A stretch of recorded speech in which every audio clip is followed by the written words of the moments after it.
Le pacte pour l'emploi, c'est une tentative de regrouper toutes les forces de notre collectivité régionale pour essayer de résoudre un problème d'emploi qui commence à apparaître depuis déjà 1 an ou 2. C'est un problème où on va manquer d'employés pour les emplois qui seront offerts dans notre région dans les années qui s'en viennent. Ça peut paraître paradoxal parce qu'aujourd'hui, ce qu'on voit, c'est des gens qui voudraient avoir un emploi qui n'en ont pas, qui l'ont perdu dans des usines,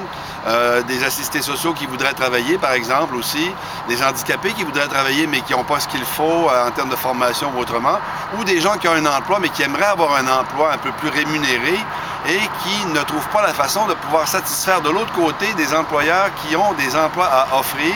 mais pour lesquels ils trouvent pas d'employés qui ont les spécialisations nécessaires. Alors, le pacte pour l'emploi, c'est en particulier, pour résoudre ce problème-là,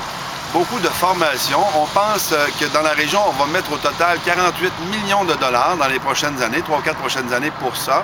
Et l'idée, c'est de pouvoir permettre à des gens qui veulent un emploi ou qui veulent rehausser leur emploi, d'avoir une formation, de ne pas perdre de l'argent en faisant cette formation-là, de la faire souvent même dans l'entreprise où ils sont, ou dans des centres industriels comme celui-ci, et de pouvoir accéder à des emplois qui sont offerts et qui seront offerts de plus en plus et pour lesquels on aura du mal à trouver des employés. Donc, satisfaire les besoins des employés, satisfaire les besoins des employeurs, c'est effectivement ce que le pacte veut faire. Et mon rôle à moi, c'est de m'assurer que de ces sommes-là disponibles, on aura notre juste part dans le comté d'Harford.